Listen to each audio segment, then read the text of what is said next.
الرحمن الرحيم. سيدي أستاذ دكتور مها رباط وزيرة الصحة، سعادة اللواء وزير محمود عتيق قال كلمته فوائد لولا انه لو ارتباطه الكبير مع وزير الزراعه كان هيكمل معانا. سيدي الاستاذ دكتور احمد علي حسين نائب رئيس الجامعه لشؤون التعليم والطلاب، ونعتذر لسفر الاستاذ دكتور نبيل نور الدين رئيس الجامعه، الاستاذ دكتور محمد ثروت محمود وكيل الكليه لشؤون التعليم والطلاب، وايضا نعتذر للدكتور عبد المنعم ابو زيد عميد الكليه لانه مسافر في مؤتمر.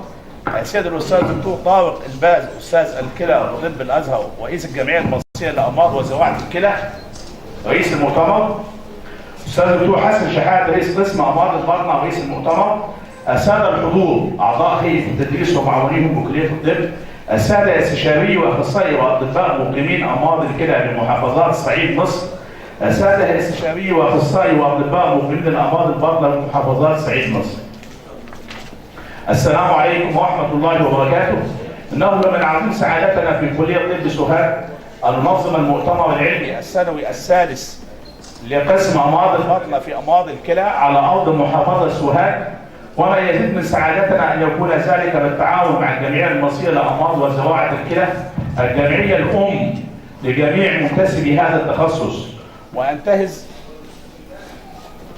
وانتهز هذه الفرصه للتقدم بالشكر للساده الافاضل ضيوفنا الكرام ممن تحملوا عناء السفر لكي يحضروا المشاركه في فعاليات هذا المؤتمر العلمي. الاساتذه الافاضل، ان وحده امراض الكلى وكليه طب سوهاج وهي احدى الوحدات التابعه لقسم امراض البطنه قد تم انشاؤها مع انشاء الكليه عام 93، وقد تم تطوير الوحده في عام 2010 لتصل الى اصواتها الحاليه لكي تعتبر بحق فخر العاملين بهذا الصرح التعليمي البحثي الخدمي. وحده الكلى وكليه طب سوهاج يوميا حوالي من 10 إلى 15 حاله مشخصين حديثا يدخلوا في عمليات الغسيل. من هذا المنطلق كانت الفكره في سوهاج مع التعاون مع الجمعيه المصريه، وهي راعي هذا التعاون مع الاطباء الجامعه جميعا ومستشفيات وزاره الصحه لتقديم مساعده طبيه والمساهمه في تقديم مساعده طبيه لهؤلاء المرضى، فكان هذا تنظيم المؤتمر. ياتي تنظيمنا لهذا المؤتمر العلمي يمثل النافذه التي من خلالها يقوم الباحثون في المؤسسه التعليميه بعرض اخر ما توصل اليه العلم في مجال هذا التخصص، كما انه يمثل فرصه للشباب الاطباء في هذا التخصص للحصول على اخر نتائج الابحاث العلميه دون تجشم مشقات السفر لحضور مثل هذه المؤتمرات في اماكن بعيده، كما يمثل فرصه للقاء منتسبي هذا التخصص لتبادل الرؤى والافكار. ولا يفوتني التقدم بعظيم الشكر لسعاده اللواء الوزير محمود عتيق محافظ الاقليم لدعمه المستمر لانشطه الجامعه بصفه عامه وانشطه البحث العلمي وخدمه المجتمع بصفه خاصه.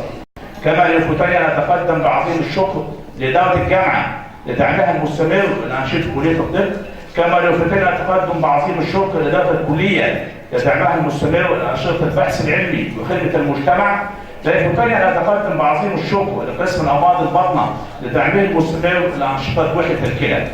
كما يفوتني ان اتقدم بعظيم لمن شاركوني من اعضاء هيئه التدريس ومعاونيهم من العاملين بوحده الكلى في تنظيم هذا المؤتمر. وفي النهايه لا يفوتني ان اتقدم بعظيم الشكر لممثلي شركات الادويه والمستلزمات الطبيه على مساهماتهم في دعم هذا المؤتمر ماليا ولوجستيا. وفي النهايه اتمنى لكم جميعا مؤتمرا ناجحا مليئا بالانجازات العلميه، والسلام عليكم ورحمه الله وبركاته.